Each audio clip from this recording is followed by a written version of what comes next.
Of all the most inhospitable and dangerous environments that can be found on planet Earth, none is as dangerous as Mount Everest. At 29,000 feet above sea level and with a year round temperature of -4 degrees, its slopes are rarely graced by the presence of humans. And yet, this mountain holds many secrets and is at the center of many mysteries that refuse to vanish into the thin air. The lost camera and the missing bodies. In June of 1924, British mountaineers George Mallory and Sandy Irving set out to attempt the impossible, to conquer Mount Everest and be the first humans to stand at the top of its summit. But sadly, they never returned. The last confirmed sighting of the pair placed them at around 800 feet near the summit, and the question of if they made it to the summit at all has become one of mountaineering's most endearing mysteries. When George Mallory's body was found in 1999, its discovery sparked further mystery. Did Mallory and Irvine achieve their dream, or did they meet their untimely ends before they could? George Mallory's body was found lying face down, his gloved fingers dug into the snow, with a rope tied around his waist, which indicated a fatal fall. Sandy Irvine's remains, however, have never been found. More importantly, the camera that the two men were carrying and using on their expedition, a vest pocket Kodak or VPK, was missing. This small and at face value insignificant piece of equipment could hold the truth. Perhaps it contains a photo of the pair at the summit, which would etch the men's names in history. Experts at Kodak believe that if the camera were to be found, its film would still be salvageable even after a century of being in ice. But despite numerous expeditions to try and find it, the camera has never resurfaced. There have been major hints that the Chinese may know more about the camera and Sandy Irving's fate than they are willing to admit. In 1975, a Chinese expedition claimed to have found the body of a foreign climber at approximately 88,200 meters near the summit, the exact elevation where Sandy Irving's remains would be. A member of the Chinese expedition, a man named Wang Hongba, even admitted this discovery to a Japanese colleague. But Wang Hongba's claims never made it to the broader world because the day after revealing this information, he died in an avalanche. Decades later, author Mike Sonnet was involved in a 2019 expedition to search for Sandy Irving's remains. He heard rumors that the Chinese did indeed find Sandy Irving's body in the missing camera and removed it from the mountain in an effort to preserve the narrative that China was the first nation to successfully climb Mount Everest's northern face in 1960. Could the Chinese government still be holding on to a major clue that could finally solve one of Mount Everest's most endearing mysteries? The Pangbocha hand. Within the heights of the Himalayas, a relic once existed that many claim proved without a shadow of a doubt the existence of one of the world's most mysterious and elusive creatures. For centuries, a mummified hand that was said to have belonged to the elusive Yeti, a massive ape-like creature which is said to live in the Himalayas, was enshrined in a small weathered monastery perched on the slopes of Mount Everest. This relic, known as the Pangbocha hand, attracted scientists, thieves, adventurers, and even a world-famous Hollywood actor, weaving its strange lore into one of the world's most mysterious creatures. The Pangbocha Monastery, set in a remote village near the base of Mount Everest, was considered a very sacred place, established by Lama Singha Dorji in the 17th century. According to legend that is told by the monks, the Yeti was drawn to the Lama's spiritual energy and offered him food and firewood as he meditated in a secluded cave. When the creature was found dead one day, he took the scalp and its hand back to the monastery as sacred relics. The relics, guarded by the monks, were used in annual fertility rituals in the local village and quickly became a source of fascination and curiosity for outsiders who were looking for proof of the Yeti's existence. The first Westerner to become intertwined with the hand's history was a man by the name of Peter Byrne, a seasoned adventurer who was on the trail of the elusive creature. Funded by Texas oil tycoon Tom Slick, Byrne arrived at Pangbocha in 1958 with the hopes of catching a glimpse of the Yeti or obtaining some tangible evidence of its existence. But what Byrne found at the Pangbocha Monastery was stunning. A large mummified hand measuring 10 feet in width with leathery skin still clinging to bones. The monks initially refused to let the hand go as they feared it would bring disaster to the monastery, but after promising to give the monastery a sizable donation and promising to replace the Yeti finger with a different one, the monks agreed and Peter Byrne obtained the Yeti finger. He managed to smuggle it out of Nepal and into India with him, but he did not really have a plan as to how he would smuggle the finger out of India. Until by chance he ran into world famous actor Jimmy Stewart and his wife Gloria at a bar late one night. After some convincing, they agreed to help smuggle the finger out of India and into the United Kingdom. Leading British primatologist William Osmond Hill tested the finger and concluded that it was both ape and human, but doubts lingered. In 1994, the rest of the Pangbocha hand was stolen, most likely by antiquities thieves, and was never seen again. The Lost Soviet Expedition.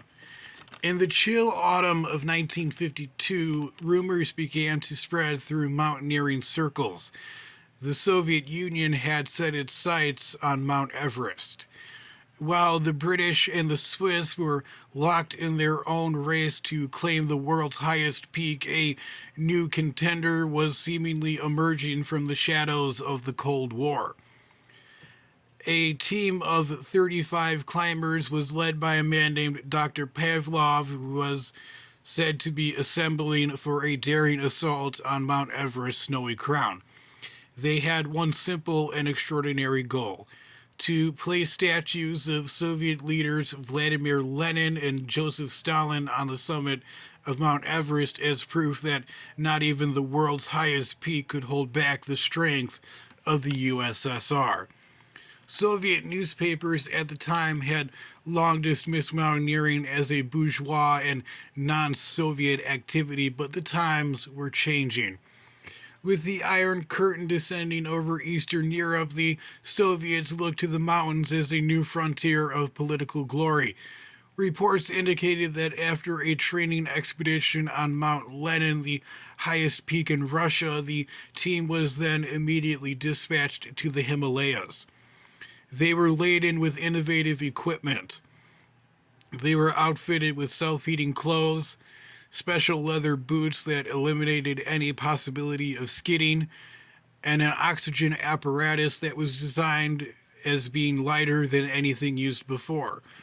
All products of Soviet engineering and ingenuity that they felt would outshine and outperform Western technologies. By mid-October of 1952, the expedition had reached the Tibetan side of the mountain. From there, they dismissed their Tibetan porters, confident that they could carry on from there on their own.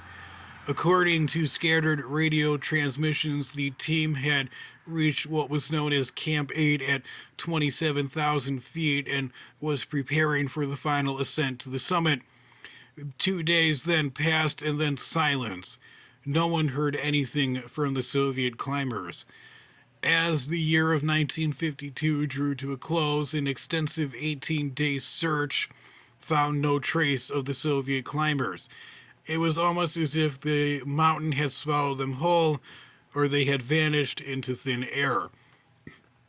The Soviets launched their own investigation and expedition in the spring of 1953 and also found nothing. Meanwhile, in Moscow, the authorities became very tight lipped, and stories of the supposed expedition were enveloped by the fog of state secrecy. Years later, a respected Soviet mountaineer named Yagarin set out to uncover the truth. He scoured archives, mountaineering journals, and interviewed anyone who may have known anything about the 1952 attempt, but he uncovered nothing. No records, no photographs, not even the names of the 35 supposed hikers. It was almost as if the expedition had never taken place at all. The mysterious kite balloons. In June of 1933, mountaineer Frank Smine stood alone on Mount Everest's northern ridge just shy of the summit, taking in the amazing view when something extremely unusual caught his attention. At 28,200 feet above sea level, even the act of breathing was an accomplishment. The British mountaineer, who was world renowned for his exploits and fiery temperament, had personally chosen this path to the peak, but as he paused, squinting at the thin air, he witnessed something that no climber before him or after him could adequately explain. He saw two massive, strange, dark objects hovering in the sky, pulsating as if they were alive. Smine, who was well known for his detailed observations and direct writing style, described the objects as resembling kite balloons, with one possessing a beak like protrusion and the other appearing to have featherless wings. But despite the extreme fatigue that Smine was experiencing as a result of oxygen deprivation, he conducted an experiment. He closed his eyes and counted to 50. He expected the mysterious objects to be gone when he opened his eyes and reached 50, but they were still there, moving at an extremely slow pace, but not bothered by the shifting winds. He would go on to describe the pulsations as being slower than his heartbeat. But what exactly were these things? An optical illusion born of the mountain's infamous altitude, or something stranger? Perhaps an extraterrestrial mystery tethered to Mount Everest's icy heights. Frank Smine was by no means a novice climber and was never prone to flights of fancy. Far from it. He was considered one of Britain's finest mountaineers, with numerous successful ascents on the Swiss Alps and the Himalayas. He was also a successful author, having written 30 books on his mountaineering exploits. Smine wrote about his mysterious encounter in a book called Camp 6, where he dismissed the idea of the odd encounter as being nothing more than a simple hallucination caused by hypoxia, a condition similar to the bends. But Frank Smine insisted until his dying days that what he saw was real. As he descended from Everest on that fateful day, the mysterious objects disappeared behind a wall of mist, never to be seen again. The footprint. It was in the autumn of 1951 when a group of mountaineers led by legendary explorer Eric Shipton were making their way through the barren snowscapes of the Everest region. It was a time before Mount Everest became the cliche destination of adventurers, where only the bold and daring would venture its slopes. This was a reconnaissance expedition. Its goal was to find routes for an eventual summit attempt, but this expedition would soon be remembered for a much more mysterious event.